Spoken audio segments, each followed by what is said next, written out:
our tour today, I will point out Guard Post 240, Observation Post Oliet, Taesongdong or Freedom Village, Gijongdong or Propaganda Village, the Swiss and Swedish Neutral Nations Supervisory Commission Camp, and the former Czech and Polish Neutral Nations Supervisory Commission Camp. I will now highlight a few of the areas that I will point out today. First is the village of Taesongdong or Freedom Village. The UNC is responsible for implementing all civil affairs and security within this unique village. We carry out our responsibility through a security company who guards the village 24 hours a day. They guard the farmers as they work in the field during the day, and they guard the village itself while the residents sleep at night. Although they have modern homes and rather large allocations of farmland, they do fall under some very severe restrictions. They must be in the village by nightfall and in their homes with their doors and windows secured by midnight. 1,800 meters from Taesongdong across the MDL is the village of Gijongdong or Propaganda Village. It obtained its name due to an extremely large speaker system located throughout the area that until June of 2004 would broadcast propaganda 6 to 12 hours a day. It could be heard here at Camp Bonifas, but mostly at night. This propaganda idolized Kim Jong-il to be a great leader and invited all citizens of Taesongdong as well as the rest of the Republic of Korea to defect to the so-called Village of Paradise. However, if one were to do so, they would be rather lonely because the village is mostly uninhabited. We do from time to time see people working at the Kaesong Industrial Complex, maintaining the upkeep of the buildings, and raising and lowering this extremely large North Korean flag. It has an approximate length of 31 meters. This is the second flagpole to have stood in the village of Gijongdong. In 1981, the Republic of Korea donated a flag and flagpole to the village of Taesongdong, which stood taller than the original flagpole in Gijongdong. So North Korea quickly responded by building an even larger flagpole. The flagpole in Taesongdong stands at 100 meters in height, while the flagpole in Gijongdong stands at approximately 160 meters in height. Well, as we enter the JSA, I will point out the Neutral Nations Supervisory Commission Camp. Delegations from Switzerland, Sweden, Czechoslovakia, and Poland formed the original NNSC. The coalition was charged with the investigation of all armistice-related violations occurring outside of the DMZ. Currently, we have 3 delegations, the Swiss and Swedish who stay year-round, and the Polish who come for biannual meetings.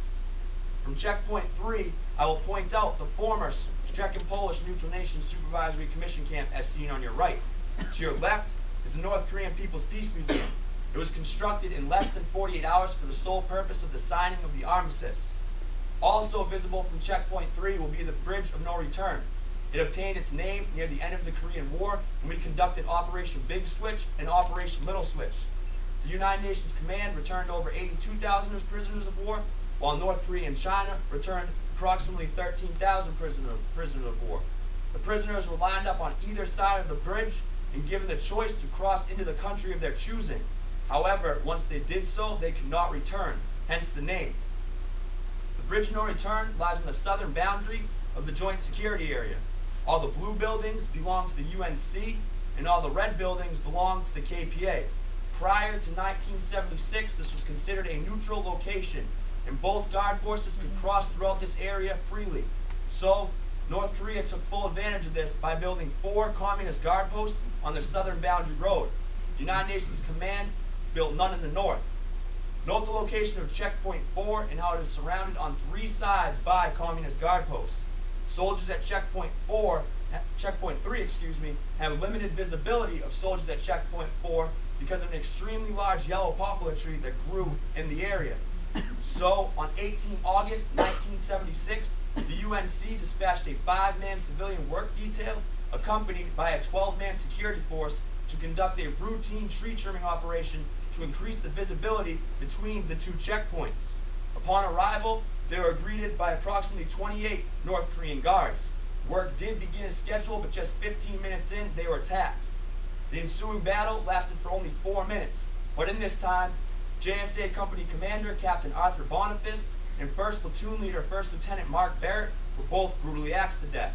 To give you a better idea of how outnumbered they were that day, I will point out 3 JSA soldiers visible in this photograph. First, it's kind of hard to make out, but he's seen here fighting off 7 KPA guards. Next is the helmet of Captain Arthur Bonifas, who was killed in front of his own vehicle. And finally, you can clearly see a KPA guard wielding an axe at a JSA soldier. Because of this unprovoked act of violence, a special series of meetings was held, and the decision was made that the MDL itself should actually separate the two guard forces. There were no more acts of violence until 23 November 1984, when a Soviet citizen on a North Korean-sponsored tour dashed south across the MDL in an attempt to defect to the free world. North Korean guards armed with pistols and rifles followed him in an attempt to kill or capture. There were approximately 30 North Korean guards in the northern portion of the UNC Sunken Garden. The JSA Quick Reaction Force was immediately alerted and able to halt and outflank the North Korean main body. The firefight lasted for 20 minutes, in which time 3 KPA soldiers were killed and 5 were wounded, and the UNC had 1 man killed, Corporal Jang, and 1 man wounded. The Soviet citizen was protected throughout the firefight and evacuated back to Camp Bonifas. On our tour today, we will see KPA soldiers. These red armbands state that they are military police, and under the provisions of the armistice, all armed personnel in the demilitarized zone must wear these armbands. However, the KPA no longer do so. If they come down to see our tour today, I ask that you do not try to communicate with them in any way, verbally or non-verbally. The UNC Security Battalion is responsible for providing security and assistance for humanitarian operations, such as the repatriation of remains from the Korean War and the delivery of humanitarian aid to the North. We also provide security and assistance for visiting dignitaries and secretaries of state, such as former President of the United States George W. Bush, the President of the Republic of Korea Lee Myung-bak, the Prime Minister of New Zealand John Key, the Secretary of State Hillary Clinton, and Secretary of Defense the Honorable Robert Gates, all seen on tour here at the Panmunjom. Like these dignitaries, you will be guarded by soldiers of this security battalion. The soldier on the right is a U.S. Army soldier. We served 12 months here. The soldier on the left is a Republic of Korea or ROK soldier. They served 24 months here. Both soldiers must meet above aptitude standards of a normal soldier and possess a clean military and civilian record. It is due to this and the fact that we are the most forwardly deployed unit on the Korean Peninsula and that we stand face to face with our enemies on a daily basis that the United Nations Command, the Republic of Korea, and the United States Army has given us our motto, which we so proudly state, ladies and gentlemen, we truly are, in front of them all. Thank you.